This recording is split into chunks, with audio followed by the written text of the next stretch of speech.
Tonight, you sleep in the year 1374, in a town where nightfall is a thing to be feared and light is never taken for granted.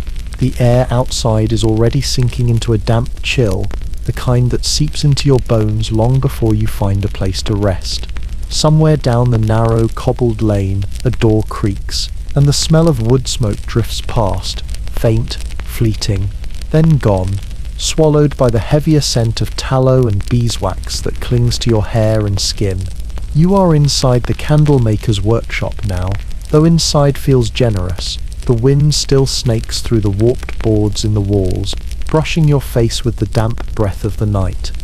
The glow here is not from the sun nor from a roaring hearth, but from the quiet, stubborn flames of a few finished candles burning low on a shelf.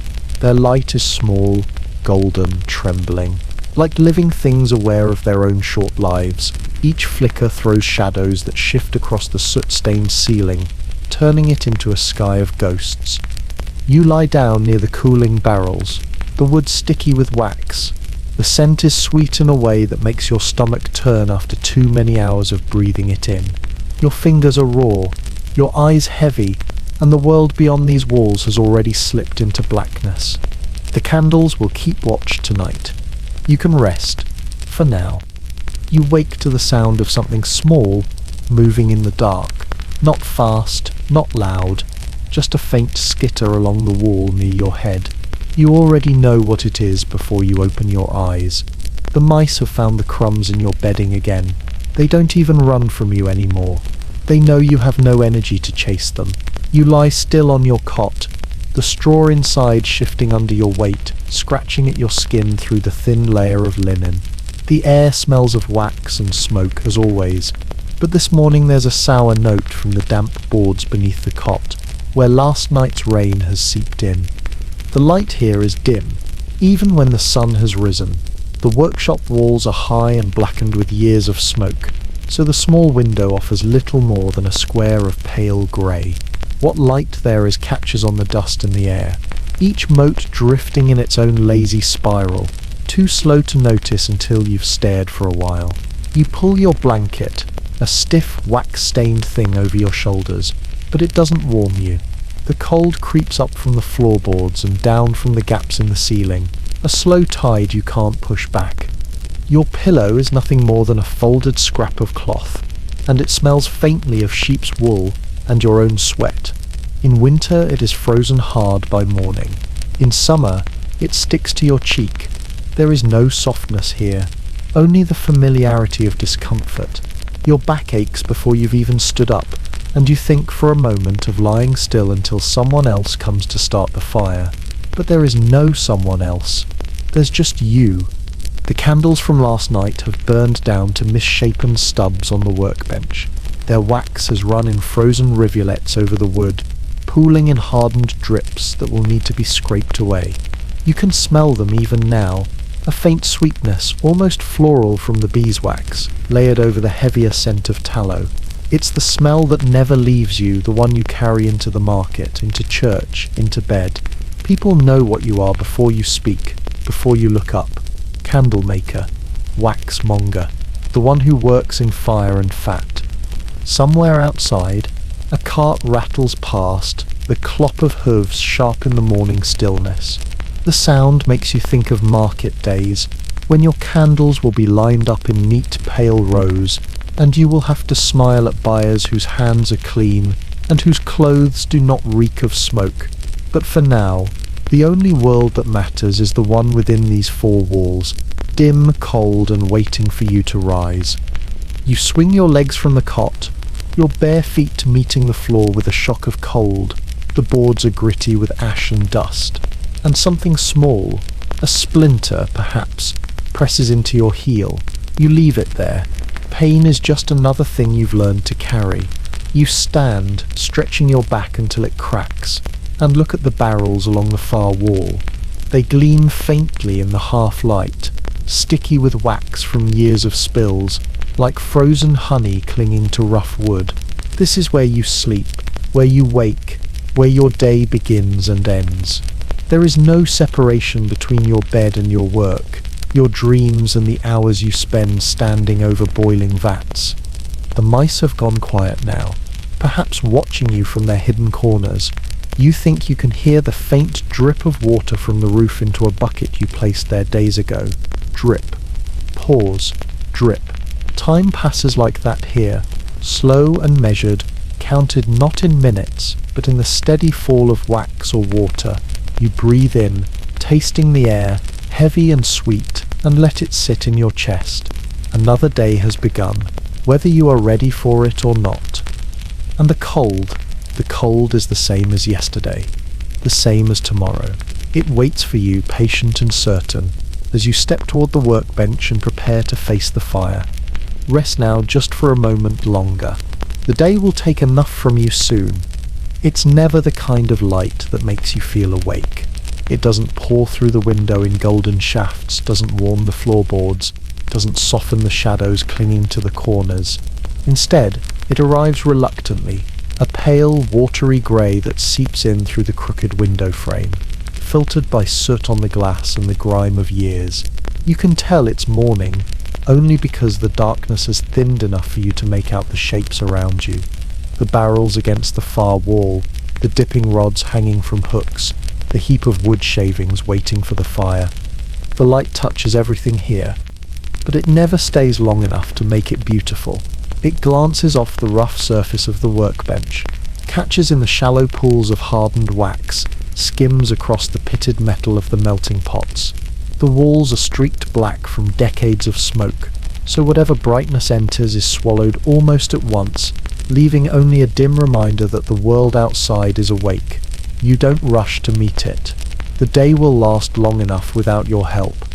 You reach for the tinderbox, your fingers stiff from the cold.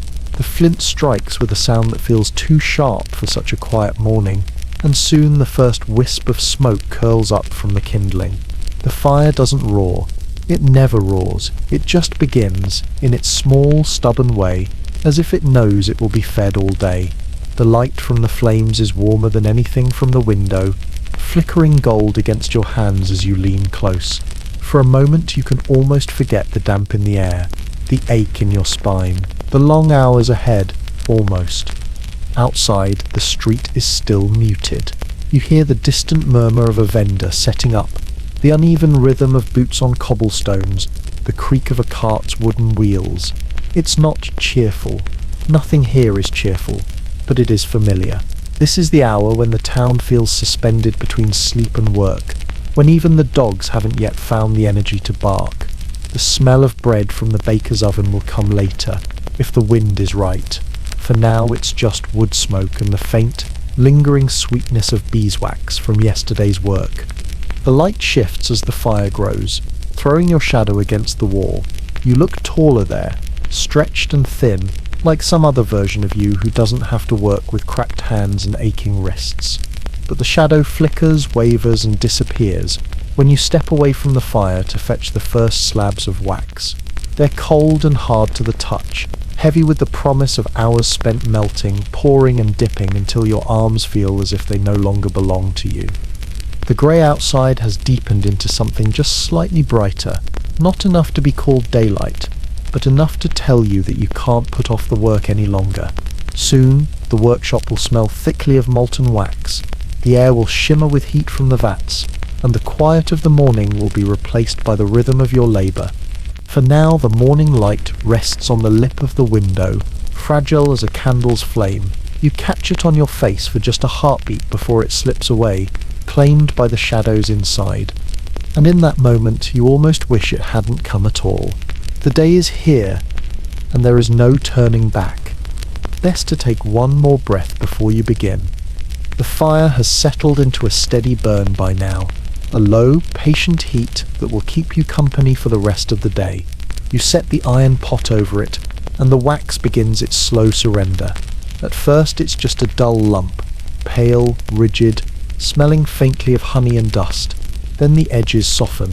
Gloss spreads across its surface, the way ice turns to water under a spring sun. Soon the air is heavy with the scent of beeswax, sweet and close, clinging to the back of your throat. You stir with a wooden paddle, the grains of wood worn smooth from years of use. Each circle pulls the wax toward its center, folding the heat inward.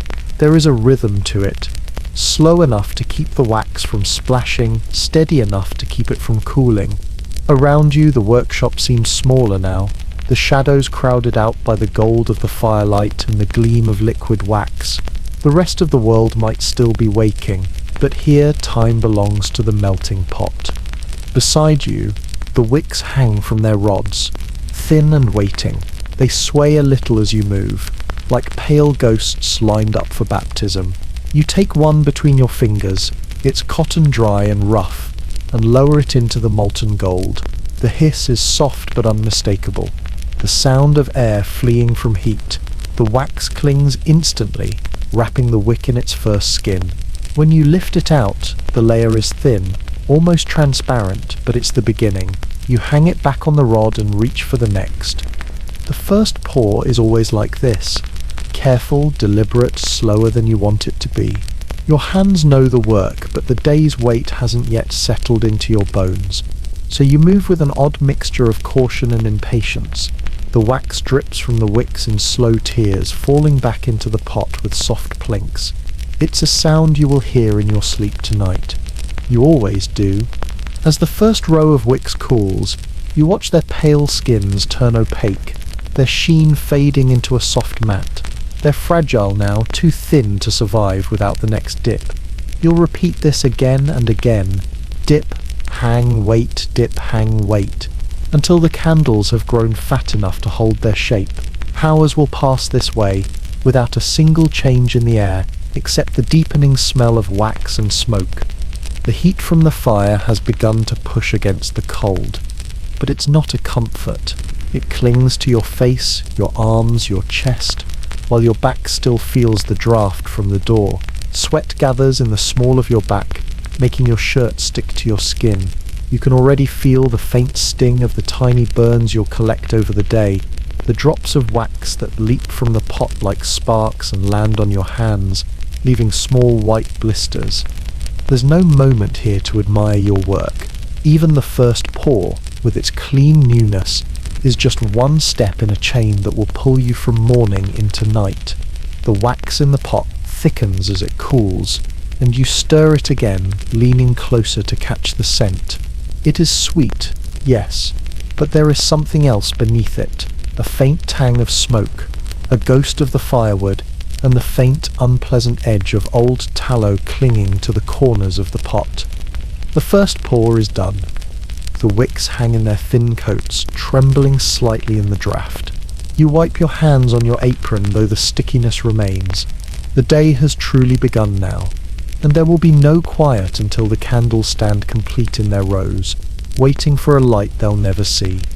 And as you watch the wax cool, you think, not for the first time, that the candles you make live shorter, cleaner lives than the one making them. Best not to think too long on that. The next pour is waiting. By the time the second and third pours are done, the air in the workshop has thickened into something you can taste. It clings to your tongue, coats the inside of your nose, settles into your hair like invisible dust. Beeswax gives it a sweetness that might seem pleasant to someone passing through, but for you, it's a sweetness gone sour, too rich, too constant, like honey left in the sun. Underneath it is the heavier scent of tallow, the rendered fat from sheep and cattle that you sometimes mix into the wax for cheaper candles. That smell is different. It has weight. It sinks into the wood of the walls, into your clothes, into the grain of your skin. No matter how many times you wash, on the rare days you can, it stays. You've gone to church smelling of it, to market smelling of it, to bed smelling of it. People notice. The merchant's wife wrinkles her nose when you hand her change. Children lean back when you pass. Some pretend not to smell it at all, which is somehow worse. You have stopped apologizing for it. This is your trade, and the smell is part of you, the way smoke is part of a chimney. Even the firewood starts to carry it. The logs stacked in the corner are darkened on one side from leaning too close to the melting pot. When you throw one into the fire, The scent of burning tallow rises before the wood even catches. You could leave the workshop for days, though you never do, and still, the moment you stepped back inside, you'd know where you were without opening your eyes. Sometimes in the deep of winter, when the air outside is sharper than a knife, you think the smell might be the only warm thing you own. It wraps around you like a second skin, sealing in the heat of the fire. But in summer, when the air turns heavy and the workshop feels like the inside of a cooking pot, it becomes unbearable. You sweat and the smell clings harder, mixing with the salt of your skin until you almost wish for the cold again. There are moments, brief ones, when you stop noticing it, when the work pulls you into its rhythm, when the dipping rods sway and the molten wax gleams. You forget, but then someone opens the door and the outside air rushes in, carrying the clean, sharp scent of rain or the faint tang of horses from the street, and you realize just how deep the wax and tallow live in your lungs. You breathe it out, and it's as if the workshop follows you, refusing to let you go. It's the kind of smell that will follow you into old age if you reach it. Even when your hands can no longer dip wicks or stir the melting pot, it will live in your hair, your clothes, your bones. And maybe when you're gone and the workshop is silent and someone else stands here by the fire, they'll smell it too, faint, lingering, like the ghost of a life spent in wax and smoke. You pause, running the back of your hand across your face, but the scent doesn't move. It never does. Best to breathe it in and make peace with it. It's yours now, forever. There's no part of you the work claims more completely than your hands. They are not the hands you were born with. Those were soft once, unmarked, belonging to someone who didn't yet know the weight of a dipping rod or the sting of molten wax. These hands now are something else entirely. Tools, as much a part of the workshop as the iron pot or the wooden paddle. The skin is cracked in 100 tiny lines, some shallow, others deep enough to sting when the wax seeps in. Around your nails the skin is raw and inflamed from days of heat and lye. The soap you use at night doing little but replacing one kind of sting with another. Your knuckles are thick and ridged, always slightly red as if they remember every winter's cold at once. Burns are as common as calluses.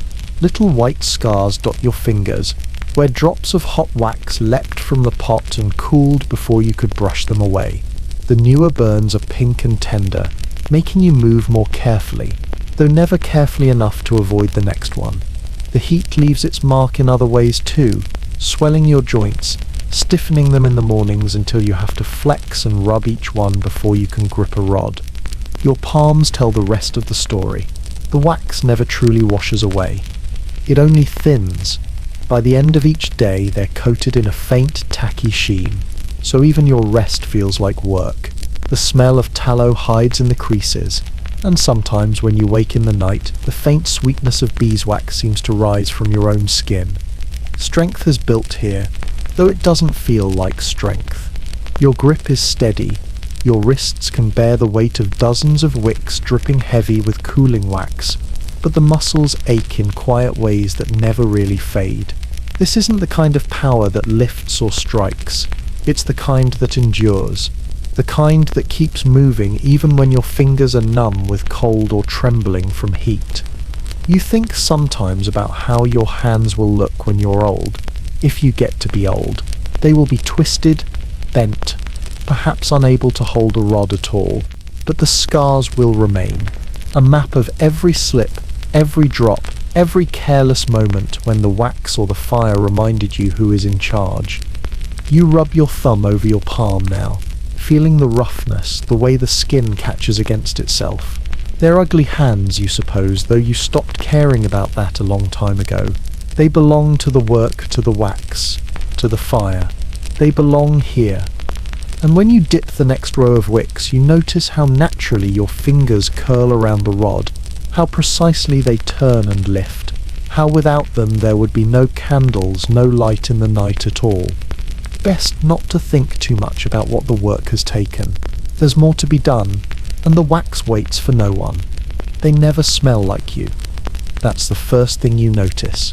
When the door opens and the cold or the rain or the dry summer air slips in, It carries with it the scent of someone else's world, wool brushed clean, skin without tallow, hair that smells faintly of lavender or smoke from a hearth that burns for comfort rather than labour. And there they stand, framed in the doorway, bringing with them the outside. Some are quick about it. A merchant with coin already in hand, his boots leaving clean prints on your ash-dusted floor. He will buy the good beeswax candles, the ones that burn clear and bright, and he won't haggle. He doesn't even look at you much. Just the rows of candles, lined like soldiers on the shelf, before choosing and leaving with hardly a word. Others linger, not because they enjoy the workshop, but because they want to watch. Their eyes travel over the rods and the vats and the sticks of cooling wax, as if the making of light is some kind of quaint curiosity, instead of a job that eats the skin from your fingers. The poorest come for tallow candles, their coins thin, their hands rough like yours. They'll haggle because they have to, and you'll give in because you have to. Sometimes they bring their own scraps of fat, saved from the week's meals, hoping you'll pour them into a few small tapers they can burn at night. You nod and take it, even though it means the smell of boiling mutton will cling to the workshop for the rest of the day. Then there are the church orders. They send a clerk, always young, always with ink stains on his cuffs, to request the largest and purest candles you can make, thick enough to last through long vigils, pale enough to look holy in the dim of the chapel. They don't care that the beeswax is costly, that it will take days to pour and cool and shape each one. They only care that the light lasts, that it glows like the promise of something better. You've seen all types over the years. The noble woman who sends her servant because she won't step into a workshop, the fisherman who buys one small taper and carries it like treasure, the widow who buys none at all but stands talking for half an hour because it's warm in here and the fire makes her remember her husband. No one stays long. The smell drives them out, or the heat, or the faint feeling that they're standing too close to something they don't understand. You take their coins, wrap their candles in cloth or paper if they've paid enough, and watch them go back into the light of day, and then you turn back to the work. They don't know that by nightfall their candles will be burning somewhere, in kitchens, in taverns, in the quiet corners of rooms where people whisper secrets or say prayers. They won't think of you when they light them. They won't smell the wax on their hands or feel the burn of it. The light will just be there, steady and warm, as if it made itself. And that's the way it's always been. The ones who need the light rarely think about the hands that make it, thus not to expect gratitude. Wax burns whether or not you're remembered. It rises in thin, restless streams from the pot, curling and twisting until it finds the rafters. There, it lingers too heavy to drift away, thickening over the years into a layer that has stained the beams a deep, permanent black. You breathe it in without thinking, because there's no choice. The smoke is as much a part of the air here as the damp or the smell of wax. It scratches at your throat, settling somewhere deep in your chest where it will stay long after the fire has gone out. The smoke changes with the work. When the wax is pure beeswax, the scent is warm and almost pleasant, like a hive at the end of summer. But when tallow is in the pot, the smoke grows sharper, meatier, the smell of something that once lived. That's the kind that clings hardest, seeping into your hair, your clothes, even the grain of the wooden workbench beneath your hands. By the end of the day, you smell more like the smoke than like yourself. It has its moods. Some mornings it drifts lazily, rising in soft ribbons you can almost follow with your eyes until they dissolve into the rafters. Other days it moves like it's angry, curling low and heavy, stinging your eyes and making them water until the world blurs. On the worst days, when the door is shut tight against the cold and the fire is high, the smoke feels alive, pressing into your face, crawling into your lungs until you cough and your ribs ache. But you don't open the door. The warmth is worth the price, even if it means breathing a little harder. There are moments when the smoke catches the light from the window or the fire and turns almost beautiful, glowing gold at the edges, shifting like liquid in the air. You pause then, just for a heartbeat, to watch it rise, knowing it will vanish the moment you move again. But beauty here is always brief. The fire needs tending, the wax needs stirring, and the smoke will keep coming whether you notice it or not. At night, when you finally lie down, you still see it in your mind, those pale trails drifting upward, the way they curl and bend before disappearing into the black. You wonder if that's what your own life looks like from far away. A small thing burning, giving light to others, sending up smoke that lingers only until it's gone. And in the morning, when you strike the flint and the first wisp rises, it feels like greeting an old companion, one you didn't choose but one you'll live with until the last candle burns out. Best to breathe shallow, and let the smoke keep its secrets. If you are lucky or unlucky, depending on the day, there is an apprentice to share the work, not to lighten it really, but to make it move faster, to keep the fire fed and the rods turning so the wax doesn't cool too soon. They are always young when they come to you, their hands soft, their eyes wide, still believing that learning a trade means earning a future. By the time the first winter is over, the softness is gone, and the wide eyes have narrowed into the dull focus of someone who now understands what forever work feels like. An apprentice fetches the firewood before dawn, stacking it near the hearth until the splinters bite his fingers. He carries the slabs of wax from storage, heavy as bricks, to the melting pot, his breath steaming in the cold air. You can hear him mutter under his breath sometimes, not loud enough to be disrespectful, but enough to release the weight of it. The heat will burn his face red by midday, but in the morning his skin is pale and pinched from the cold, and he lingers near the fire as if it's the only thing keeping him alive. He stirs the wax when you tell him, holding the paddle awkwardly too fast at first so the molten wax splashes and spits. The first drops on his skin make him flinch. The second and third he ignores. By the end of the day he will carry the same small burns you do, and he will learn not to complain about them because there's no point. An apprentice learns quickly that the burden is not just the lifting and the fetching, but the waiting, the endless minutes between dips, the long stretches when the candles must cool, the hours that feel like days because the only thing to do is keep breathing the heavy air and watching the fire. Waiting is its own labour here because it eats at your mind as much as the lifting eats at your back. Some don't last. They disappear after a week or a month, leaving behind a half-finished row of wicks and the smell of damp wool. You hear later that they've gone to the docks, or the market, or anywhere else where the air is cleaner and the light is free. You don't blame them. Others stay though you're never sure why. Maybe because there is food here, or heat, or because they have nowhere else to go. You remember your own time as the one being told what to fetch, where to stand, when to stir. The memory is a blur of aching arms and raw hands, but also of knowing that someone else was watching the pot while you caught your breath. And now when the apprentice bends to lift another armload of wood, you notice the way his shoulders sag under the weight, not just of the logs, but of the years ahead. You don't tell him it gets easier. You know it doesn't. Best to let him find out slowly, the way you did, one pour at a time. This is the rhythm that eats the hours, the motion that turns days into a single unbroken line of repetition. You lower the wicks into the molten wax, the heat blooming against your face and arms, the smell thick and sweet, heavy as cloth.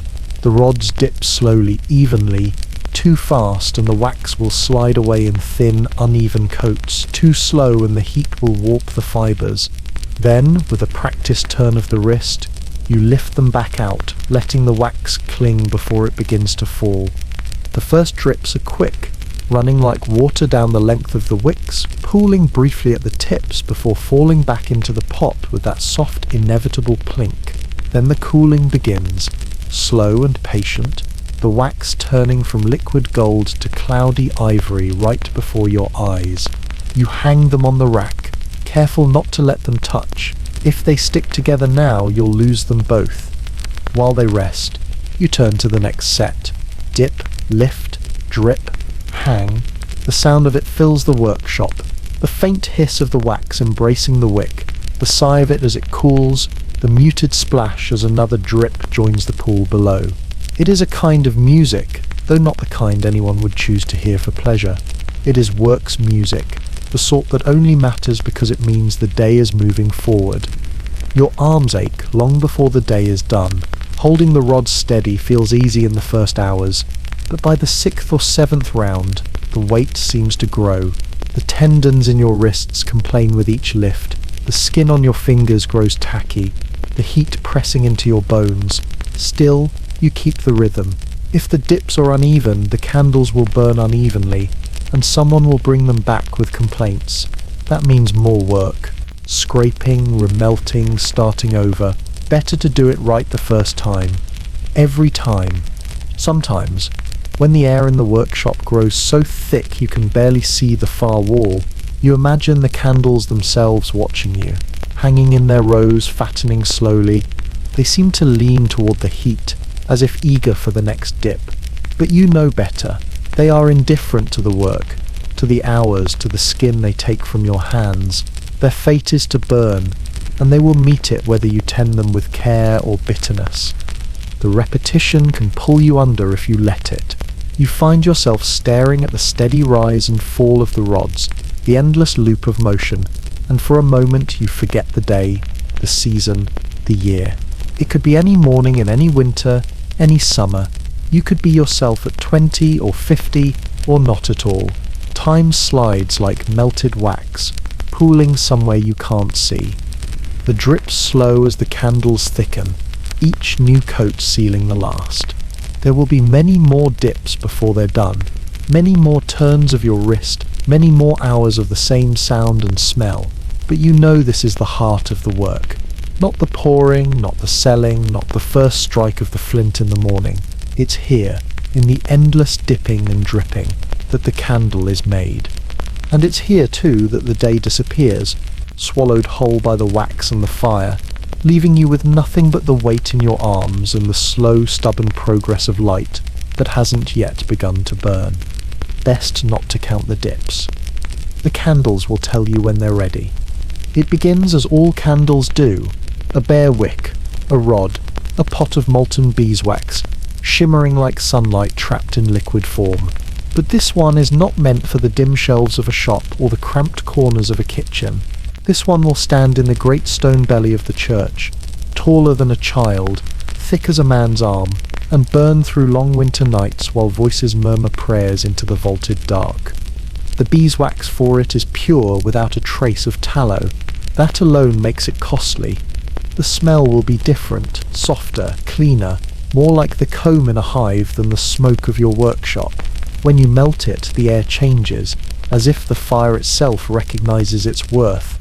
You pour it not in quick dips, but in slow, patient layers, each one cooling before the next is added. The work is slower this way and your hands ache from holding the wick steady, but there's no rushing a candle meant to last through the liturgy of an entire season.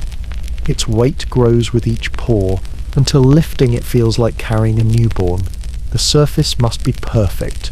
No air pockets, no blemishes that might cause it to burn unevenly. You smooth it with the warmth of your palms, the beeswax pliant under your touch, and for a moment it feels almost alive. You carve nothing into it yourself.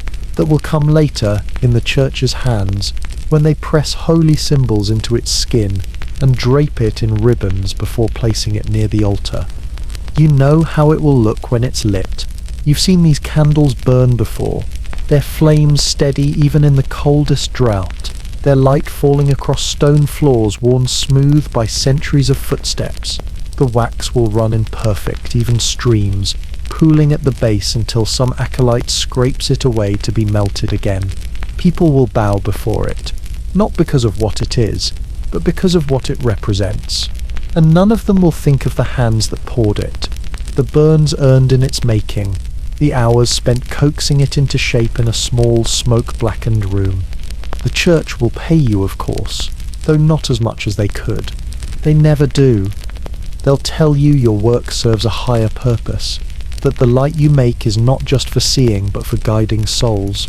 You'll nod, take the coins and watch the cart carry the candle away. And when it burns, when its golden light spills across faces turned upward in prayer, no one will know that you still smell of smoke, that your hands still ache, that your own nights are lit only by the scraps of tallow you save for yourself. The candle will shine for them, as it was meant to, and for you it will be only another day's work, melted, shaped, and gone. Best not to think of it as yours once it leaves. Light belongs to the one who burns it. In summer the candles are a convenience. In winter they are survival. When the sun slips away by mid-afternoon and the cold closes in like a tightening fist, light becomes as precious as bread. The streets empty early, the taverns glow with a feverish amber, and in every home a single flame must do the work of holding back the dark. For you, the workshop is no warmer than the rest of the town, though the fire in the hearth keeps the frost from forming on the inside of the walls. The air is thick with the mingled scents of wax, tallow, and wood smoke, a blanket you can breathe but never quite escape. Outside, the snow presses against the door in drifts, and the wind howls through the chinks in the roof beams, scattering ash into your pots.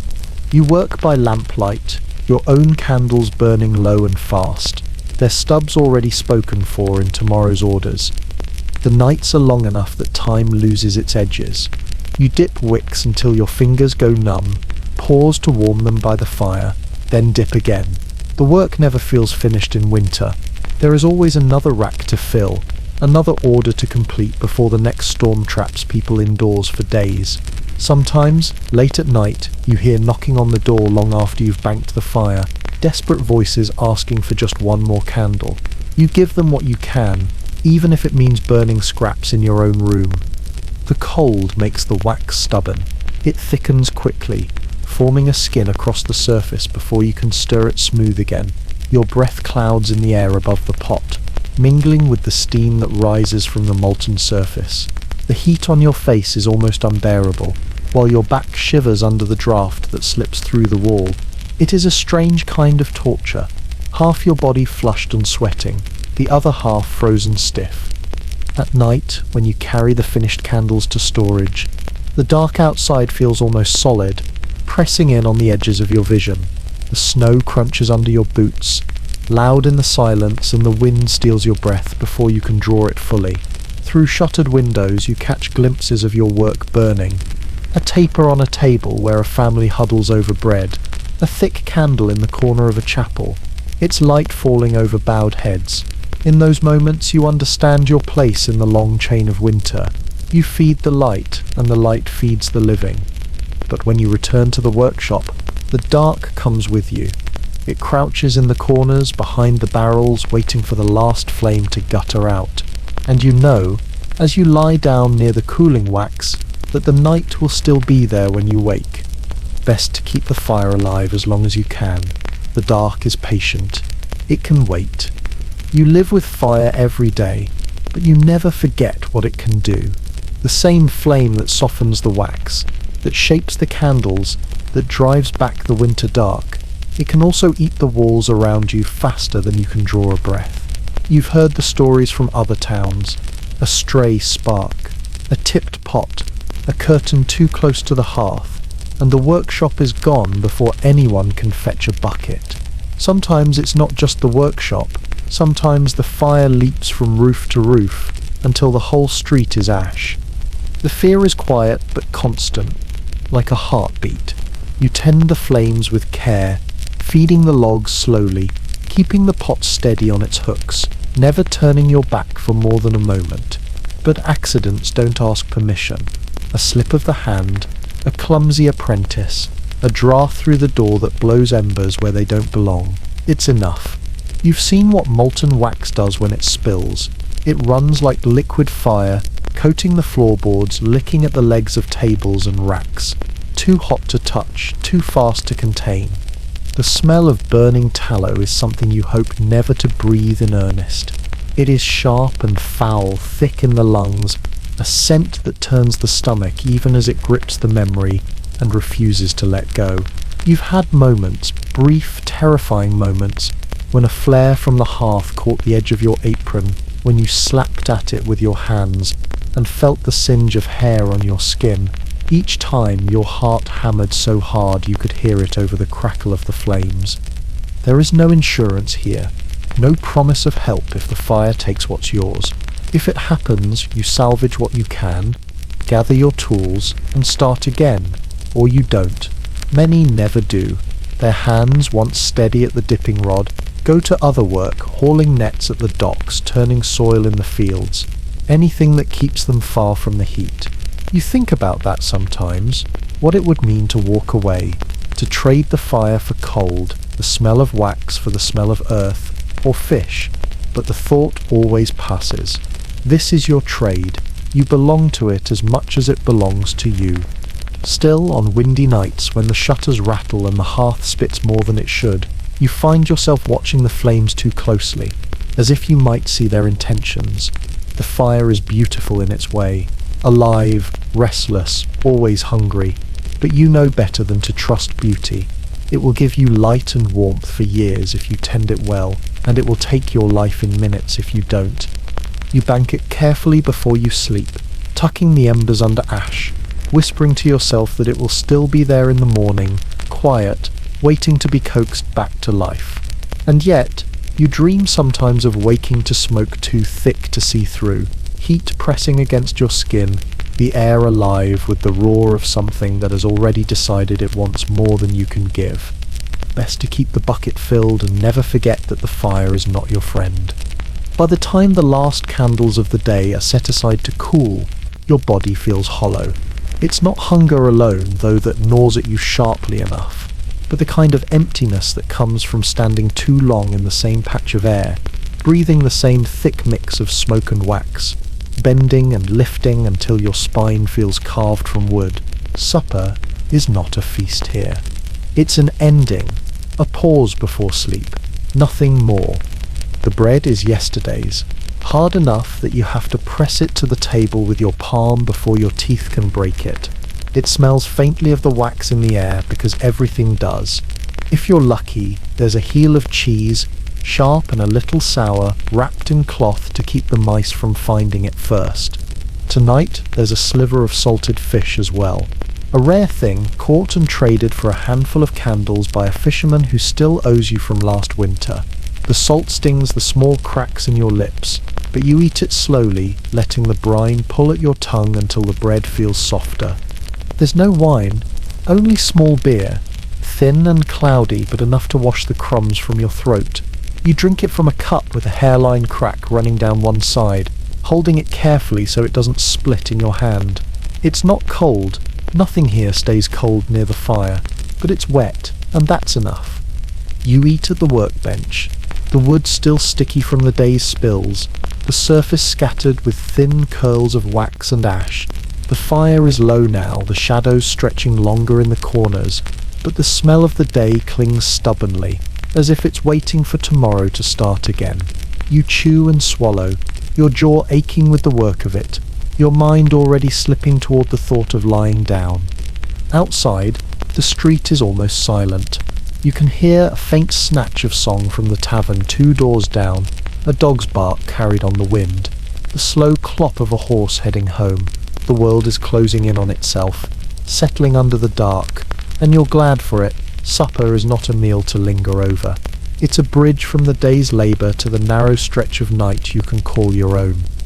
When the bread is gone and the cup is empty, you brush the crumbs from your lap, watching them fall to the floor where the mice will find them before morning. You could bank the fire now, or scrape the wax from the table, or hang tomorrow's wicks on their rods, but you don't. For once, you let the work wait. You sit in the fading light, hands in your lap, the warmth of the last mouthful still in your chest. It's not joy, not satisfaction, but it's a kind of quiet you can carry with you to sleep. Best to leave the table as it is. Morning will find it, just the way you left it. When the fire is finally banked, the workshop feels like it exhales. The constant hiss and pop of burning wood fades into the faint crackle of cooling ash, and the molten surface of the wax hardens into a dull, still skin. The room is dim now, lit only by the small, stubborn glow of a single taper you've left burning on the bench. Not for work, but for company. Its flame is steady, quiet, without the restless flicker of a pot boiling or a rod dripping. The heat begins to drain from the air almost immediately. replaced by the creeping cold that waits all day at the edges of the walls. Without the fire's restless movement, the smoke settles into a low haze that smells sweeter, now calmer, as if it too is tired. You can hear the faintest ticking from the iron pot as it cools, the gentle sigh of wood contracting in the rafters, the muffled scurry of mice reclaiming the corners. Every sound seems sharper now that the fire isn't masking it. The light from that lone candle reaches only so far. Beyond its circle, the shadows thicken and merge until the corners of the room vanish entirely. Your tools lie in that darkness. The paddle, the rods, the knives for trimming wicks, their shapes uncertain, like memories seen through half-shut eyes. It's not frightening, exactly. You know every inch of this space, but without the fire the workshop feels older, heavier, as if the years of heat and labour have sunk into the walls and settled there, waiting for someone to notice. You don't speak. There's no one to hear you, and the silence feels like something you might break if you're careless. The kind of silence that isn't just the absence of noise, but the presence of something else, a stillness that stretches wider than the room itself. It's a relief, after the day's repetition and heat, to just sit in it. The work is done. The fire is gone. The light is small and steady. Soon you'll lie down near the barrels, wrapping yourself in the same stiff blanket, listening to the draft slip through the walls. But for now, you let the silence hold you. You watch the candle's flame tilt and straighten, as if it's breathing for the both of you.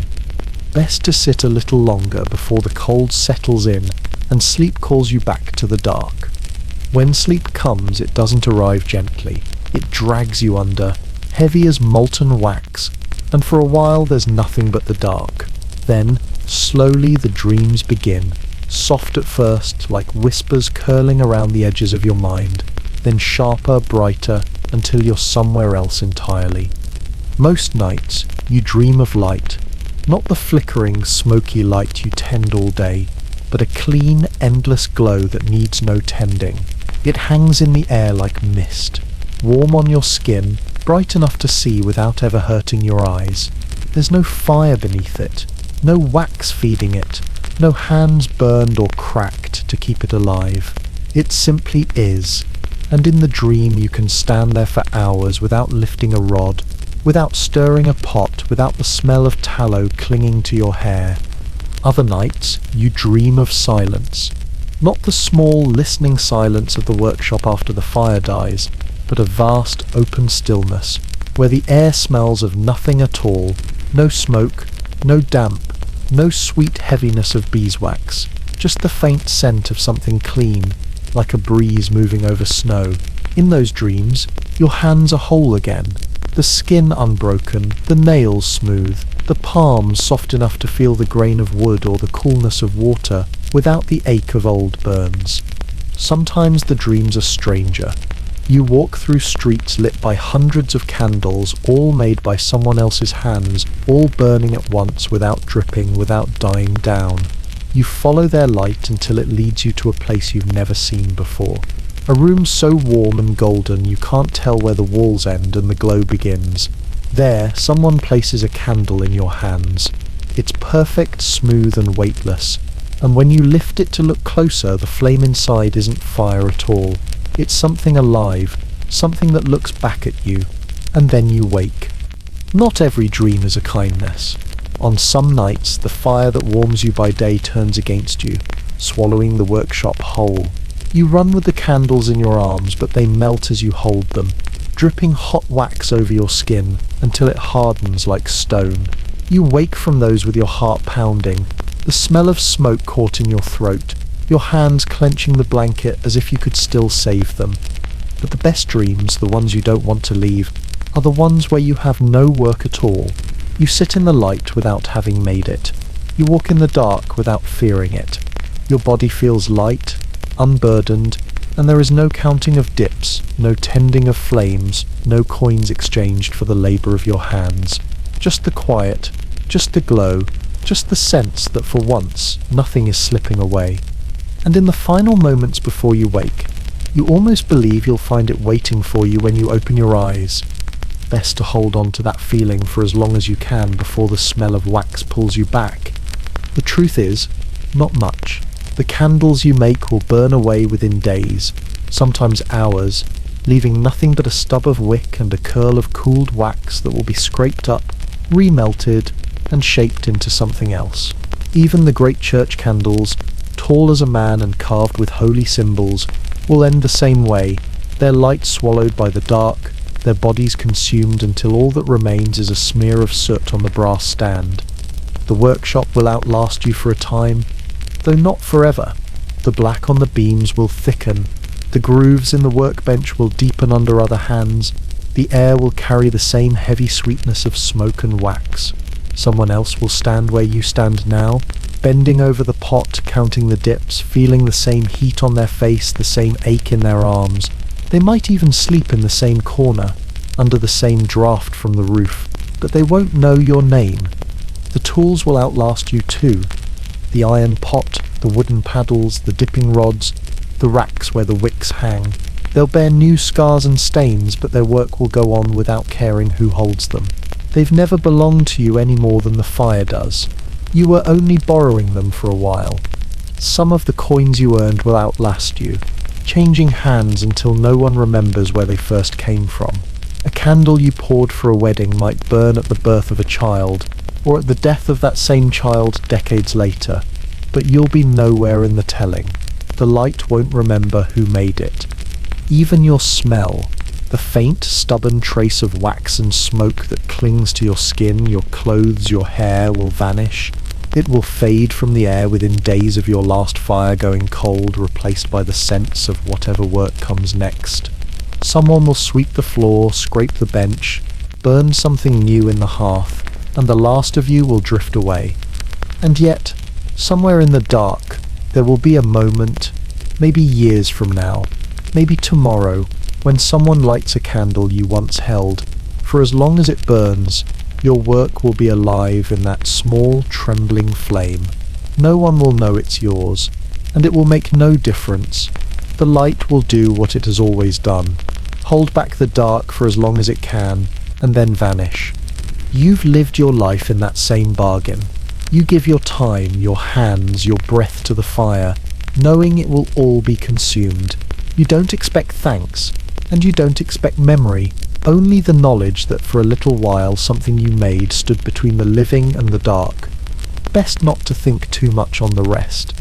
The dark takes everything in time.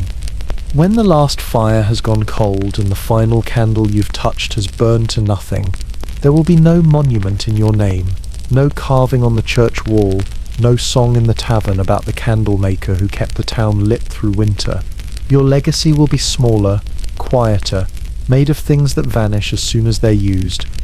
There will be scraps, of course, the stubs of half-burned tapers tucked away in drawers, the wax rings clinging stubbornly to brass holders, the faint trace of smoke curling up the stones of a hearth.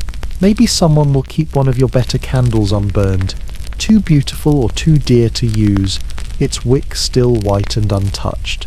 It will gather dust for a time, perhaps years, until one bitter night when the dark presses too close and someone finally strikes a flame. Even that will be gone in the end. You might leave behind the tools, though even those will bear no mark of you. The next hands to hold the paddle will scrape away your wax without a thought. The dipping rods will sway for someone else's wicks, the racks will fill with rows you didn't pour. If they notice the small notches on the bench where you once leaned your knife, they won't wonder who made them. They'll only wonder if the bench needs replacing. The smell, your smell will fade fastest of all.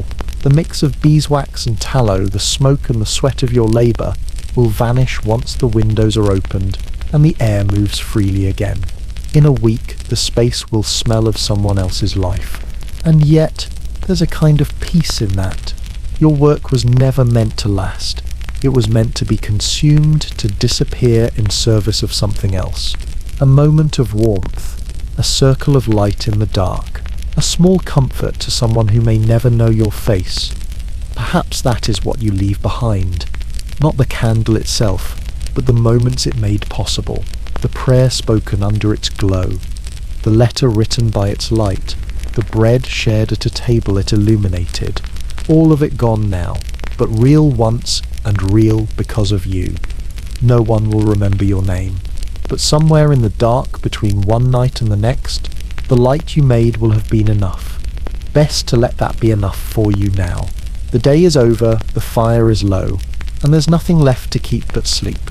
The workshop is silent now, save for the faint ticking of cooling iron and the occasional sigh of the wind through the crooked shutters. The single candle you've left burning on the bench has shrunk low, its flame steady but tired, bending slightly toward the draught, like it wants to follow it out into the night. The shadows around it have grown thick, heavy, the kind that seem to press in from the edges until the circle of light feels like a fragile island adrift in a vast sea of dark. You lie down on the cot by the barrels, the blanket stiff with old wax, and pull it up to your chin. The straw underneath shifts, crackling softly. The smell of the day, smoke, tallow, beeswax, still clings to your skin, woven so deeply into you now that even if you walked out into the night, you'd carry it with you. Your hands rest on your chest, rough and aching, the small burns from today still tender to the touch. Outside, the world has folded in on itself. No voices in the street, no carts rattling over the stones, only the long hush of winter night settling in. Somewhere far off, a church bell marks the hour, the sound dull and slow, as if even it is tired. You think of the candles burning there, their flames steady over cold stone floors, and you know that some of them are yours. They don't remember you, but they carry your work just the same. Your eyes grow heavy. The flame on the bench wavers once, twice, then steadies again, though you can no longer see it clearly. You breathe in, slow and deep, and the air feels warm in your chest for just a moment before the chill of the room seeps back in. It's all right. The cold will be there in the morning. The work will be there too.